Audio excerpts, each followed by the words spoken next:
presidente Enrique Peña Nieto visitará California los días 25 y 26 de agosto como su primer encuentro con migrantes y residentes de ascendencia mexicana en esta administración. Es este primer acercamiento desde que Washington emitió la luz de alerta por la migración de menores no acompañados.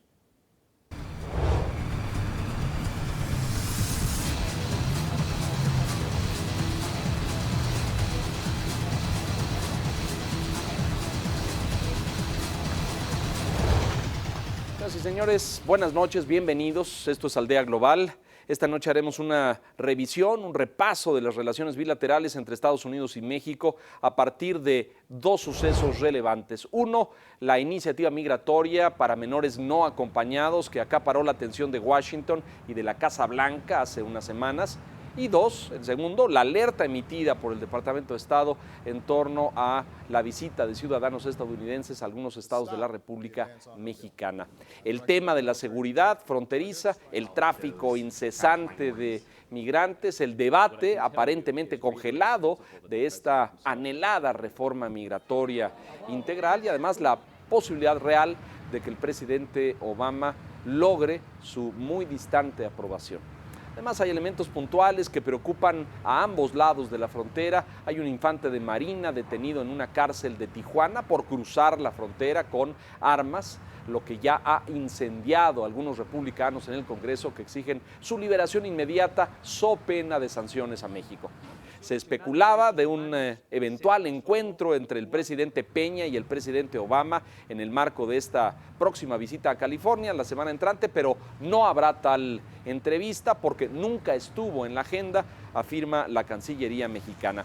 Con estos elementos sobre la mesa en este panorama bilateral, arrancamos el debate con nuestros analistas.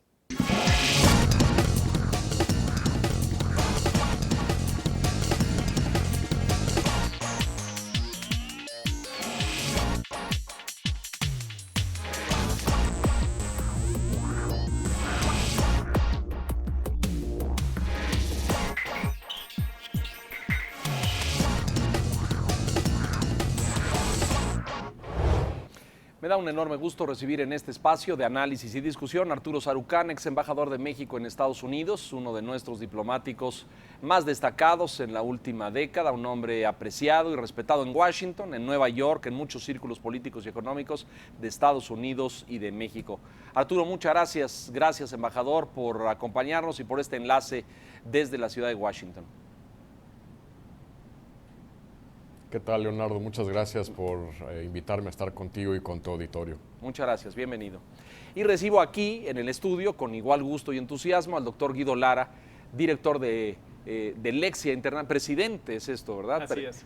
Presidente de Lexia Global, analista que realiza su viaje de trabajo a México en estos tiempos, pero que está basado permanentemente en Washington desde hace varios años. Bienvenido, doctor, gracias por estar aquí. Es un gusto, Leonardo. Gracias. Bueno, escuchábamos en la introducción, Arturo, Guido, un poco el panorama de cómo están hoy y refiriéndonos a temas muy puntuales que tienen que ver con la migración, la seguridad fronteriza, el clima de las relaciones bilaterales. El presidente Peña viaja a California en lo que parece ser solamente un encuentro con migrantes y con la comunidad hispana residente allá. Tendrá un encuentro con el gobernador Brown, que es una visita recíproca. Brown acaba de estar en México hace poco más de un mes. Y no hay en la agenda ningún otro encuentro de alto nivel en ese sentido. ¿Cómo se ve en este momento desde Washington, Arturo, el escenario? ¿Cuáles son los temas donde pondrías énfasis y acentos en este clima bilateral?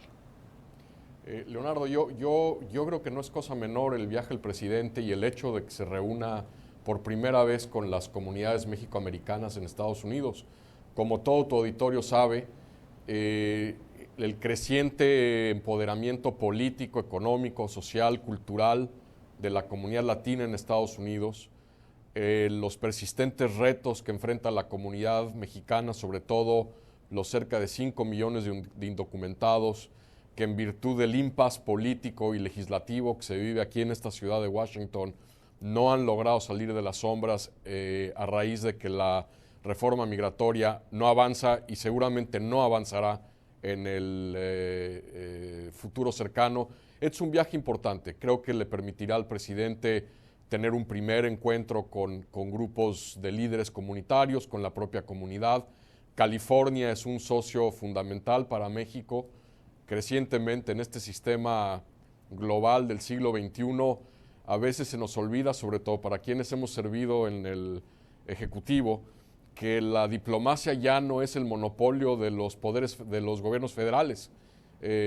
Actores locales, estatales, no estatales, alcaldes, gobernadores, están jugando un papel muy importante en las relaciones internacionales, y me parece que este primer viaje a California le permitirá al presidente empezar un acercamiento con las comunidades. Es una de las comunidades históricas de México en Estados Unidos, y además en el contexto, como tú bien abrías tu programa, de no solo el impasse en torno a la reforma migratoria, sino los enormes problemas políticos que ha generado este brinco importante que se ha dado en estos últimos meses de menores migrantes no acompañados, sobre todo centroamericanos, cruzando territorio mexicano camino a los Estados Unidos. Vamos a regresar a ese punto en un momento más, Arturo, gracias. Yo creo que es uno de los ejes y de las líneas importantes. Hoy la atención de Estados Unidos está puesta en otra región del mundo, ¿no? ¿Tú coincidirías en esto, doctor? Sí.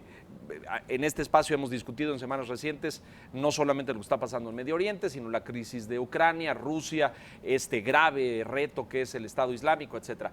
La atención de Washington y de la Casa Blanca no está puesta en México, ni está puesta en la comunidad de los migrantes, ¿lo tenemos claro? No, está claro, está totalmente puesta en otros asuntos, pero quisiera continuar sobre lo que comentaba Arturo, de la relevancia del viaje del presidente para entrar en contacto con los mexicanos. Es muy importante que esa frontera que nos divide no nos divida a los mexicanos. Habremos 10 millones, 15 millones de mexicanos allá que simplemente por estar viviendo en los Estados Unidos no es que los mexicanos de este lado de la frontera se olviden. Este contacto, diálogo fluido entre mexicanos puede ser muy, muy fructífero, y las relaciones internacionales ya no tienen que estar mediadas necesariamente porque se reúna o no con el presidente Obama o porque tenga encuentros en Washington.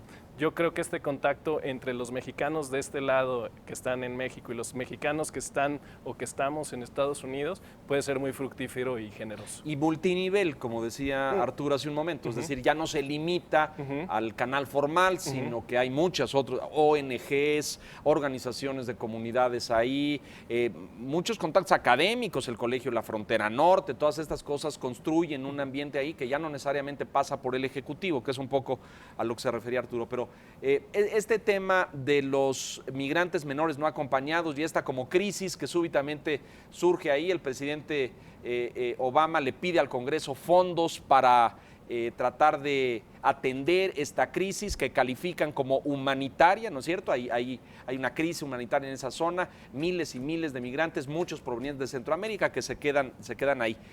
¿En qué reloj de tiempos o en qué lógica migratoria sucede esto en Washington, Arturo? Y quisiera tu análisis en ese sentido. ¿Es un instrumento del presidente para tratar de presionar al Congreso a descongelar el tema migratorio? Mira, lamentablemente este brinco importante que se ha venido dando en los últimos meses de menores migrantes no acompañados no podía haber llegado en peor momento. Porque, como ustedes recordarán, y tú lo has abordado en varios de tus espacios, y tanto en impresos como audiovisuales, estuvimos cerca. El año pasado el Senado de Estados Unidos aprobó por primera vez una iniciativa bipartidista para reformar las leyes migratorias. Llegó a la Cámara, lleva empantanado en la Cámara durante todo este año, y esta crisis humanitaria de los menores migrantes es un torpedo bajo la línea de flotación para la reforma migratoria. Primero, porque le vuelve a dar a los republicanos su argumento favorito para seguir posponiendo la deliberación de la reforma en la Cámara de Representantes, bajo la premisa que la frontera no está segura, cuando estos flujos no tienen nada que ver con si la frontera es segura o no.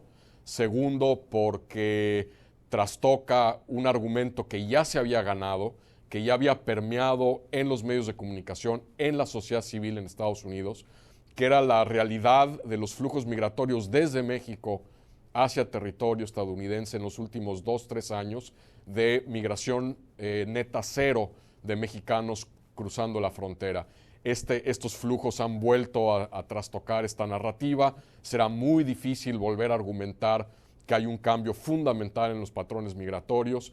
Y si a esto le agregas el calendario político electoral de este año, con elecciones intermedias en Estados Unidos en noviembre, donde los distritos que están realmente en contención no tienen población de votantes latinos o hispanos que castiguen a los republicanos que no voten a favor de una reforma migratoria, pues no hay que ser premio Nobel para entender por qué los republicanos sencillamente se han negado a empujar o impulsar un tema que no les va a dar votos y que al contrario les puede abrir el flanco de la derecha, es decir, el temor de que los rebase una candidatura de su propio partido por la derecha más intransigente, más conservadora, más antiinmigrante que ellos, y por lo tanto están jugando a bote pateado. El problema es que con esto, para efectos prácticos, Leonardo, la reforma migratoria es muy difícil que se dé, yo creo que es imposible que se dé en el 2004.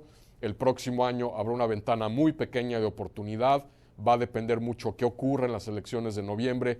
Yo siento un ambiente demasiado polarizado, se va a polarizar aún más ahora que el presidente, que ya amenazó usar sus facultades ejecutivas, tome algunas medidas para ayudar no solo a los menores migrantes que han cruzado, sino a otros grupos y sectores de migrantes indocumentados. La reacción política que eso genere pues va a determinar mucho si habrá o no una reforma migratoria durante la administración Obama. Yo hoy por hoy lo veo crecientemente difícil. ¿Concuerdas con esto, doctor? Plenamente, ya los tiempos políticos no cuajaron, la lógica republicana, como comenta Arturo, no va para allá. Yo la daría totalmente por terminada y sí empezar a construir lo que viene hacia adelante y conectando con ciertos temas de responsabilidades y protagonismos de México, donde no solo nos sentemos en las gradas a ver qué sucede en los Estados Unidos. México puede hacer mucho por el tema de Centroamérica. El problema de Centroamérica, nosotros por nuestras actividades y estudios hemos visto que de nada sirve que el gobierno de Estados Unidos haga unas campañas publicitarias diciéndoles no viajen, el camino es peligroso. No vengan para acá. El camino es peligroso, hay coyotes, hay trata, hay riesgos. Hay riesgo, hay violencia, hay inseguridad, hay criminalidad. Y el señor que está viendo en Honduras o en Salvador ese mensaje del gobierno de Estados Unidos voltea a ver a su vecino y está igual o peor. Entonces, si no se resuelve el problema en Centroamérica, es imposible que sigan fluyendo los menores no acompañados hacia los Estados Unidos. Hoy me parece que, y lo vimos recientemente con la visita del vicepresidente Biden a Centroamérica, hoy me parece que hay mucho mayor entendimiento en la Casa Blanca de que esta gente que sale de Centroamérica y cruza por territorio mexicano está huyendo de situaciones de violencia en sus propios países. Es decir, no es solo la búsqueda del sueño americano, de la mejor condición de vida, de una mejor condición laboral, sino que hay situaciones graves de violencia. Todos estos menores y adolescentes que salen de El Salvador huyen del fenómeno de las maras, ¿no es cierto? Y de las pandillas. Ustedes lo deben de haber detectado. Y Honduras está aún más complicado. Más grave, así es. Tenemos que hacer una pausa. Embajador, si nos permites, un momento más, doctor. Vamos a reflexionar enseguida y es muy importante este tema. Tú lo mencionabas hace un momento, Arturo, el asunto de la seguridad. El tema de la seguridad interna en México sigue siendo un tema de preocupación para los círculos políticos en Estados Unidos, para los representantes en el Congreso y para el Departamento de Estado. Regresamos con eso, si les parece bien, hacemos una pausa. Esto es Aldea Global, estamos analizando las relaciones y el clima del ambiente bilateral entre México y Estados Unidos. Regresamos enseguida.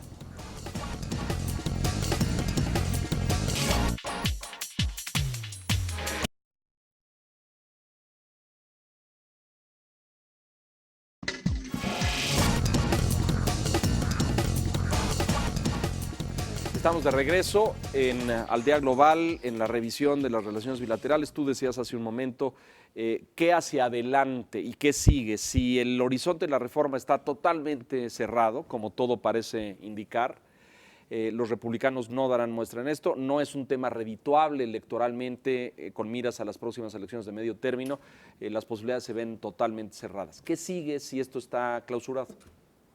ahí es va a venir una dinámica donde el presidente Obama va a empezar a tomar unas medidas que seguramente Arturo podrá comentar mejor. Embajador, por favor.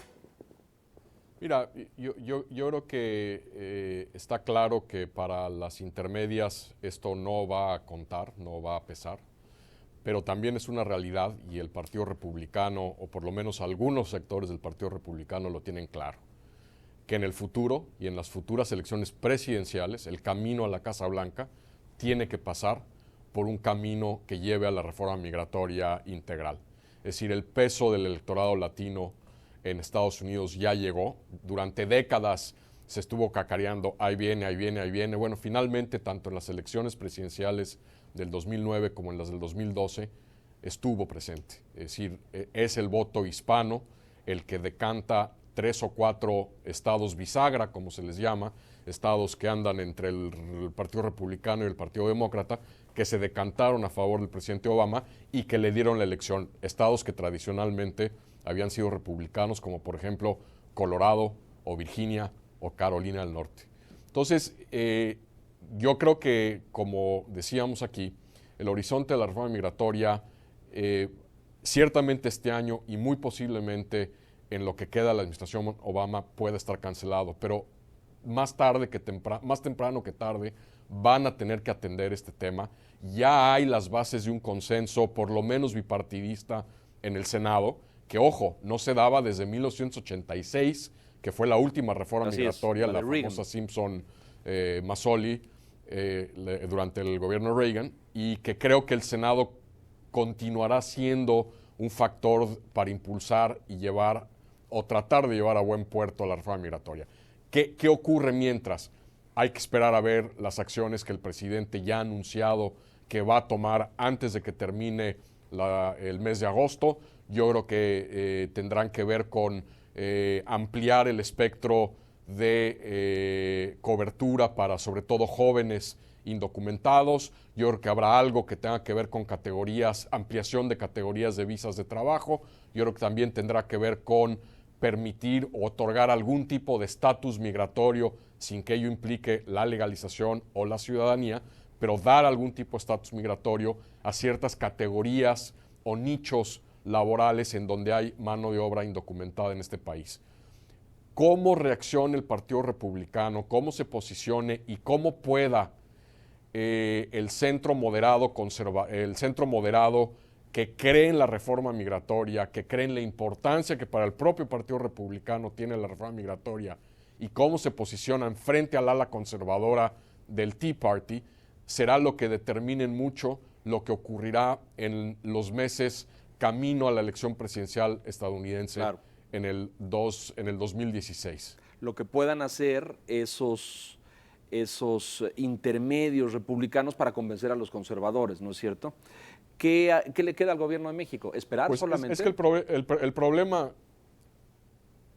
No, yo creo que el gobierno de México debe seguir haciendo lo que ha venido haciendo durante varios años y que entiendo sigue haciendo, y que es en parte yo creo que el gran mérito del viaje del presidente Peña Nieto a California, que es seguir generando y creando una red de contactos y de alianzas y de cabildeo abajo el radar para no generar anticuerpos que en el momento en que se puedan ir articulando y se puedan ir desplegando, permitan al Estado mexicano coadyuvar con la administración, con los activistas en favor de la reforma migratoria, un debate mucho más realista, centrado, objetivo, y que le permita al gobierno mexicano utilizar esa red de alianzas que ha venido construyendo de manera, yo creo que inteligente, para poder movilizar votos, para poder movilizar apoyos, para poder movilizar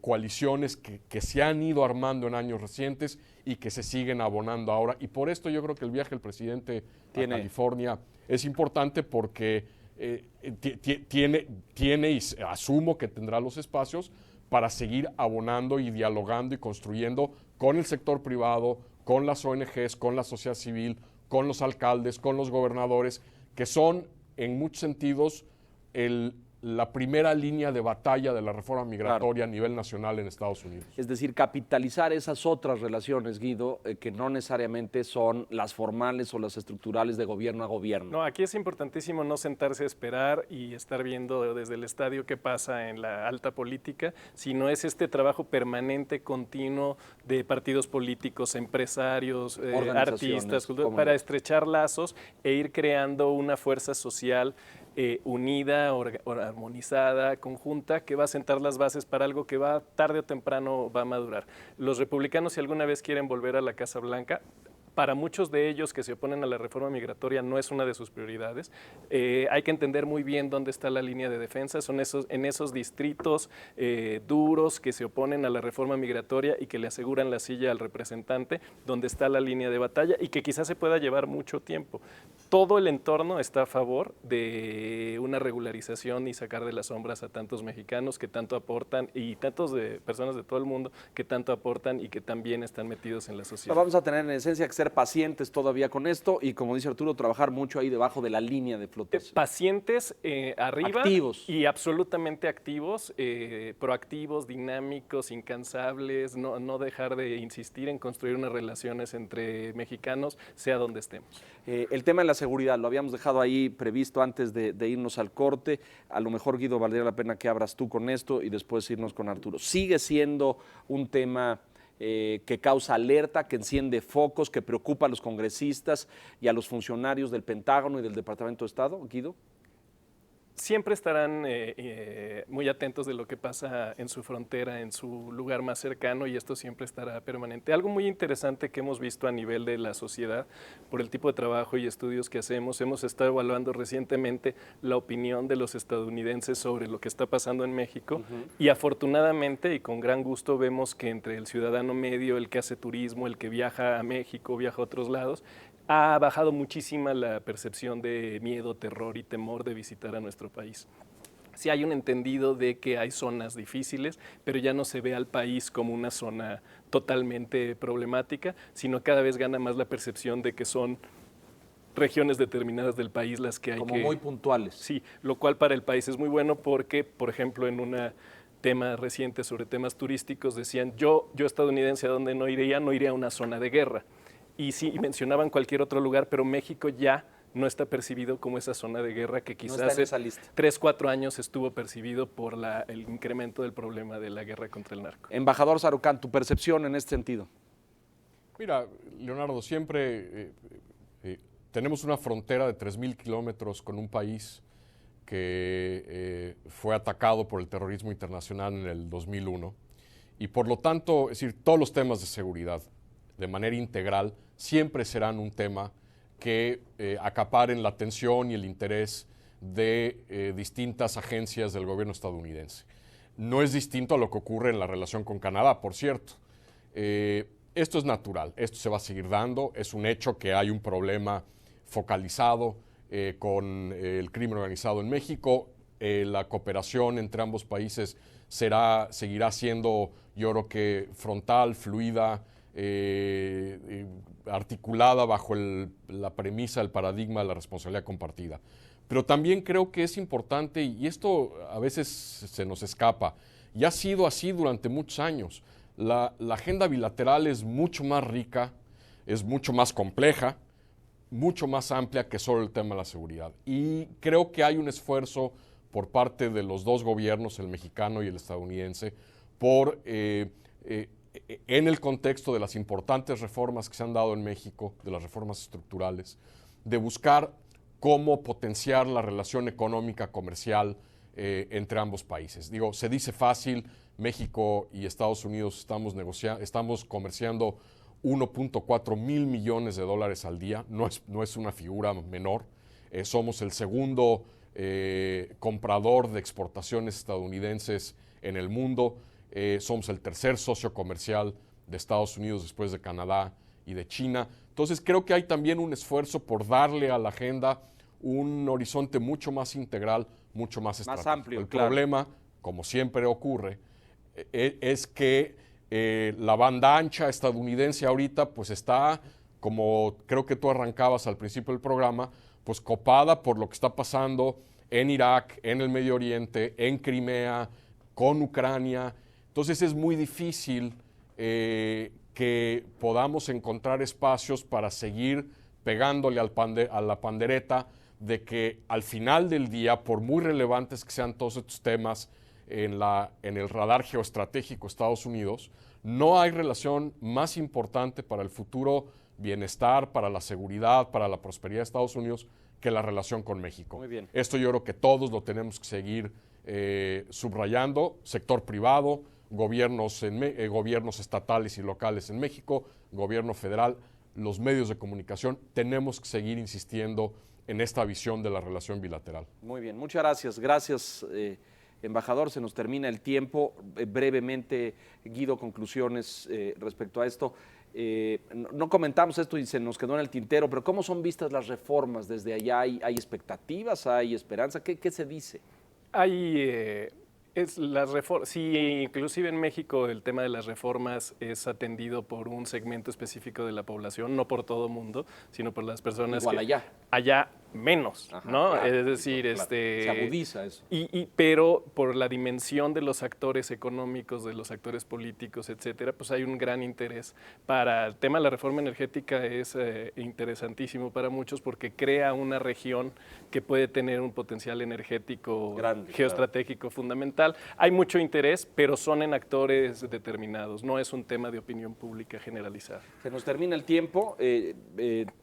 Nos queda mucho más por discutir, es un tema amplio, vasto. Los convoco a que repitamos este ejercicio. Embajador Sarucán, desde Washington, muchas gracias.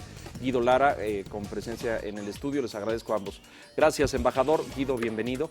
Y sobre todo, gracias a usted por la gentileza de su atención. Esperamos haber contribuido a el análisis y el debate de estos temas que tanto nos afectan y tanto nos preocupan. Soy Leonardo Kurchenko. Hasta la próxima.